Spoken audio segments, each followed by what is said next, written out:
राधे राधे। आप सभी को फाल्गुन पूर्णिमा की हार्दिक शुभकामनाएं। मैं हूं राधिका और आप सभी का आपके अपने यूट्यूब चैनल किटकैट स्टोरीज पर हार्दिक स्वागत है।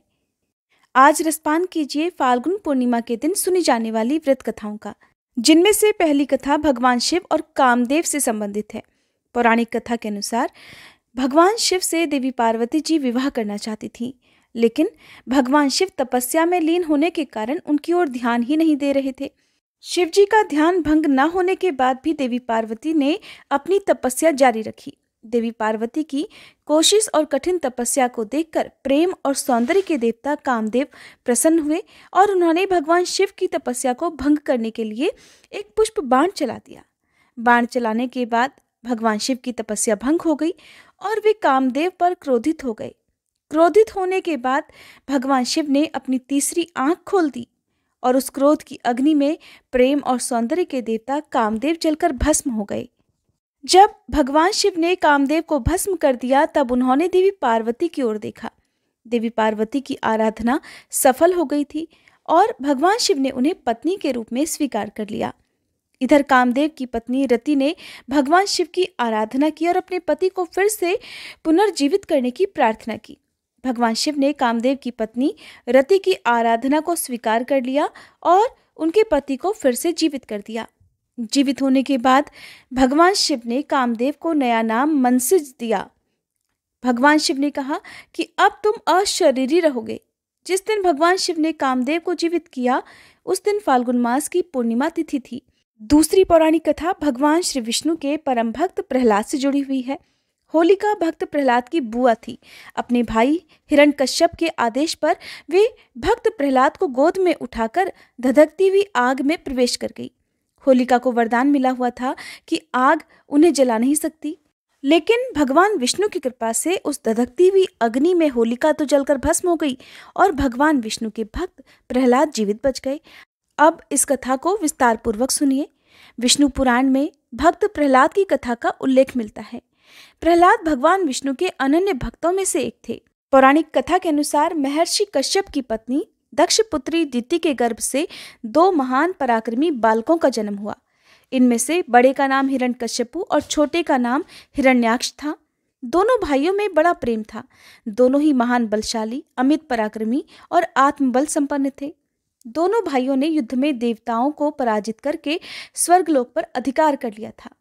एक समय जब हिरण्याक्ष ने पृथ्वी को रसातल में ले जाकर छुपा दिया, तब भगवान विष्णु ने वराह अवतार धारण करके पृथ्वी की रक्षा के लिए हिरण्याक्ष का वध कर दिया।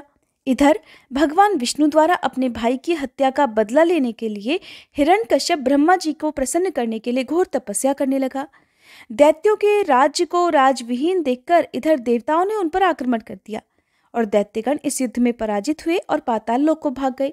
देवराज इंद्र ने फिर हिरण्यकश्यपु के महल में प्रवेश करके उसकी पत्नी कयाधु को बंदी बना लिया। उस समय कयाधु गर्भवती थी, इसलिए देवराज इंद्र उसे साथ लेकर अमरावती की ओर जाने लगे। रास्ते में देवराज इंद्र की भेंट देवर्षि नारद से हो गई। नारद जी ने पूछा, नारायण नारायण देवराज, इसे कहाँ लेकर जा रहे हो? तब देवराज इंद्र ने कहा, देवर्षि, इसके गर्भ में हिरण्यकश्यपु का अंश है, मैं उसे मारकर फिर इसे छोड़ दूंगा।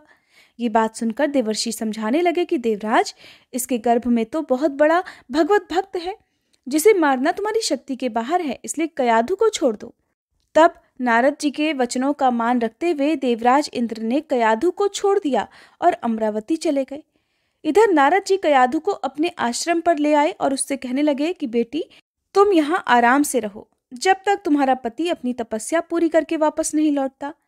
कयाधु उस पवित्र आश्रम में नारद जी के सुंदर प्रवचनों का लाभ लेती हुई सुख से रहने लगी, जिसका गर्भ में पल रहे शिशु पर भी गहरा प्रभाव पड़ा। समय होने पर कयाधु ने एक पुत्र को जन्म दिया, जिसका नाम प्रहलाद रखा गया।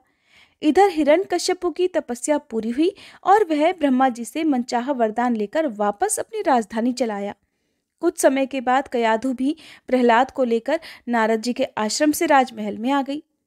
जब भक्त प्रहलाद कुछ बड़े हुए, तब हिरण्यकश्यपु ने उनकी शिक्षा की व्यवस्था की। अब प्रहलाद जी गुरु के सानिध्य में शिक्षा ग्रहण करने लगे। एक दिन हिरण्यकश्यपु अपने मंत्रियों के साथ सभा में बैठा हुआ था। उसी समय प्रहलाद अपने गुरु के साथ वहां गए। प्रहलाद को प्रणाम करते देखकर हिरण्यकश्यपु ने उसे अपनी गोद में बिठाकर दुलार किया और कहा, बेटा, तुमने अब तक अध्ययन में निरंतर तत्पर रहकर जो कुछ सीखा है उसमें से कुछ अच्छी बात तो सुनाओ। तब भक्त प्रहलाद बोले, पिताजी, मैंने अब तक जो कुछ सीखा है उसका सारांश आपको सुनाता हूँ। जो आदि, मध्य और अंत से रहित, अजन्मा, वृद्धि, क्षय और शून्य तथा अच्युत हैं, समस्त कारणों के कारण तथा जगत के स्थिति और अंत करता उन श्रीहरि को मैं प्रणाम करता हूँ। ये बात सुनते ही दैत्यराज हिरण्यकश्यपु के नेत्र क्रोध से लाल हो गए। उसने कांपते हुए होठों से प्रहलाद के गुरु से कहा, अरे दुर्बुद्धि ब्राह्मण, ये क्या? तूने मेरी अवज्ञा करके इस बालक को मेरे परम शत्रु की स्तुति से युक्त शिक्षा कैसे दे दी? गुरुजी ने कहा, दैत्यराज, आपको क्रोध नहीं करना चाहिए। आपका पुत्र मेरी सिखाई हुई बातें नहीं कह रहा। हिरण्यकश्यपु बोला, बेटा प्रहलाद, बताओ, तुम्हें ये शिक्षा किसने दी? तुम्हारे गुरुजी तो कह रहे हैं कि मैंने इसे ऐसा उपदेश दिया ही नहीं। तब प्रहलाद जी बोले, पिताजी, हृदय में स्थित भगवान विष्णु ही तो संपूर्ण जगत के उपदेशक हैं। उनको छोड़कर और कौन किसी को भला कुछ सिखा सकता है? सुनते ही हिरण्यकश्यपु क्रोधित होकर बोला, अरे मूर्ख, जिस विष्णु का तू निशंक होकर स्तुति कर रहा है वो मेरे सामने कौन है? मेरे रहते और कोई भगवान नहीं हो सकता। फिर भी तू मौत के मुंह में जाने की इच्छा से बार बार ऐसा बकवास कर रहा है। ऐसा कहकर हिरण्यकश्यपु ने प्रहलाद को अनेकों प्रकार से समझाया, लेकिन भक्त प्रहलाद के मन से श्रीहरि के प्रति भक्ति और श्रद्धा भाव को वह कम नहीं कर पाया। तब एक दिन बहुत क्रोधित होकर हिरण्यकश्यपु ने अपने सेवकों से कहा कि अरे, ये तो बड़ा दुरात्मा है, इसे मार डालो। अब इसके जीने से कोई लाभ नहीं, क्योंकि ये शत्रु प्रेमी तो अपने ही कुल का नाश करने वाला हो गया है। हिरण्यकश्यपु की ऐसी आज्ञा पाकर उसके सैनिकों ने भक्त प्रहलाद को अनेकों प्रकार से मारने का प्रयास किया, परंतु उनके सभी प्रयास श्री हरि की कृपा से असफल हो गए।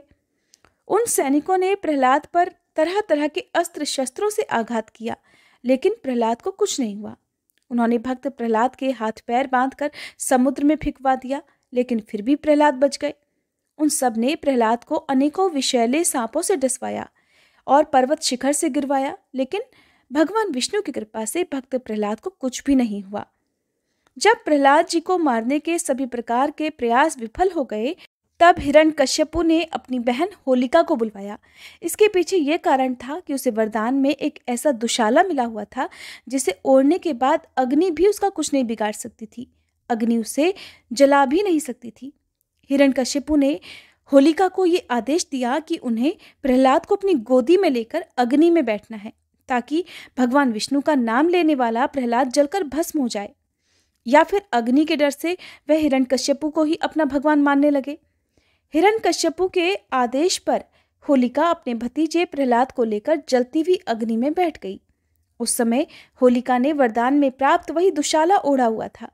ये सब कुछ देखकर भी भक्त प्रहलाद थोड़ा सा भी विचलित नहीं हुए, बल्कि वह पूरी श्रद्धा से आंखें बंद करके भगवान विष्णु का ही नाम जपते रहे।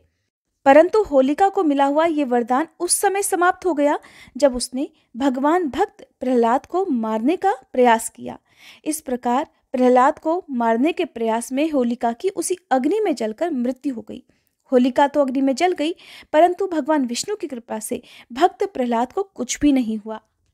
माना जाता है कि जिस दिन ये घटना घटित हुई थी वह दिन फाल्गुन पूर्णिमा का दिन था। इसीलिए बुराई पर अच्छाई की जीत के रूप में हर वर्ष इस दिन होलिका दहन किया जाता है। होलिका दहन से पहले इस कथा को सच्चे मन से जो भी भक्त पढ़ता है, सुनता है अथवा दूसरों को सुनाता है, भगवान विष्णु की कृपा से उनके सभी दुख वैसे ही दूर हो जाते हैं जैसे उन्होंने अपने भक्त प्रहलाद के दुख दूर किए थे।